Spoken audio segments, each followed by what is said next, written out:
నమస్కారం. ఈరోజు మనం అందరికీ తెలిసిన జలుబు, దగ్గులు గురించే మాట్లాడుకుందాం. కానీ ఒక చిన్న తేడాతో. వంటింటి చిట్కాలు, అందులోనూ ముఖ్యంగా మిరియాలను ఎలా వాడుకోవచ్చో చూద్దాం.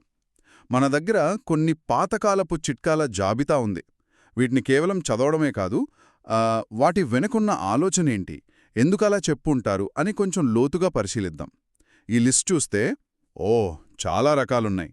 కషాయాలు, పాలలో కలపడం, ఆహారంలో వేసుకోవడం, ఇలాగా. అవును, ఈ సమాచారం చూస్తే మిరియం ఎంత బహుముఖంగా వాడారో అర్థమవుతోంది. ముఖ్యంగా గొంతునొప్పి, దగ్గు, జలుబు ఇలాంటి లక్షణాల నుంచి కొంచెం ఉపశమనం పొందడానికనమాట. ఇక్కడ గమనించాల్సిన విషయమేంటంటే ఒక్కో దానికొక్కో పద్ధతి. నిజమే. ఉదాహరణకు తేనెలో మిరియాల పొడి. ఇది వినడానికే కాదు, బహుశా రుచికి కూడా బావుంటుందేమో, దగ్గుమందులా కాకుండా. అవును కదా. అలాగే వేడి పాలలో మిరియాల పొడి. ఛాతీలో ఏదో పట్టేసినట్టుంటే తగ్గుతుందట. హా, కఫం లాంటిది తగ్గించడానికనుకుంటా. ఇంకోటి ఆవిరి పట్టడం కూడా ఉంది కదా. అవునవును. మిరియాలు వేసిన నీళ్లతో ఆవిరి, ముక్కు దిబ్బడ వేసి ఉంటే బహుశాది త్వరగా పనిచేస్తుందేమో. అంటే ఈ చిట్కాలన్నీ ఉమ్, ఎలా పనిచేస్తాయంటే మిరియంలో ఉండే ఆ వేడి చేసే గుణం, ఆ ఘాటుదనం దానిమీదే ఆధారపడి ఉండొచ్చు. అవును. ఆ వేడి శరీరంలో టెంపరేచర్ పెంచి జలుబును తగ్గిస్తుందని అనుకోవచ్చా? మిరియాల టీ లాంటివి. సరిగ్గా. లేదంటే ఆ ఘాటు వల్ల గొంతులో ఉన్న ఇబ్బంది, ఆ ఇన్ఫెక్షన్ లాంటిది తగ్గుతుందని కావచ్చు. నిమ్మరసం, మిరియాలు కలిపి తీసుకోవడం అలాంటివి. అంటే ఇది ఇమ్యూనిటీని, అంటే రోగనిరోధక శక్తిని పెంచడానికి కూడా ఉపయోగపడుతుందని భావించారా ఆ రోజుల్లో? సాంప్రదాయకంగా అలాంటి నమ్మకం ఉండి ఉండవచ్చు.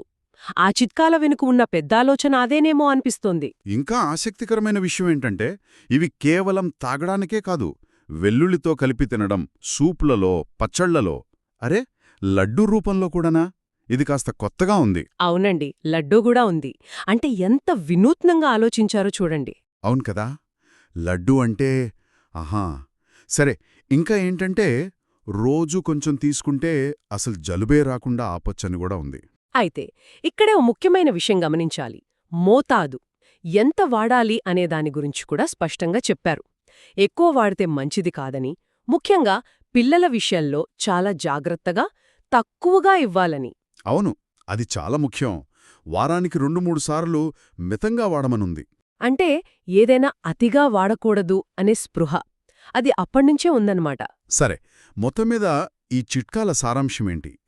జలుబు, దగ్గులాంటి సాధారణ సమస్యలకు మిరియం అనేది సాంప్రదాయ గృహ వైద్యంలో ఒక ముఖ్యమైన పదార్థం, అంతేనా?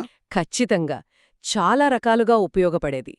తాగడం, తినడం, ఆవిరి పట్టడం, ఇలా ఎన్నో పద్ధతులున్నాయి. మన పెద్దలు దీనికి చాలా ప్రాముఖ్యతనిచ్చారు. అవును, ఈ చిట్కాలన్నీ దానివల్ల కలిగే ప్రయోజనాలను సూచిస్తున్నాయి. కాని అదే సమయంలో మోతాదు విషయంలో జాగ్రత్తగా ఉండాలని కూడా గుర్తుచేస్తున్నాయి. ఆ సమతుల్యత బావుంది. అయితే ఇదంతా సాంప్రదాయం ప్రకారం. మరి ఇప్పుడు సైన్స్ ఏమంటుంది? ముఖ్యంగా మిరియాల్లో పైపరిన్ అనే పదార్థం ఉంటుంది గదా, దాని గురించి ఏమైనా తెలుసా? మంచి ప్రశ్న అడిగారు. ఇప్పుడు మనం దాని గురించే ఆలోచించాలి. ఈ సాంప్రదాయ చిట్కాలు లక్షణాల ఉపశమనంపై దృష్టి పెట్టాయి.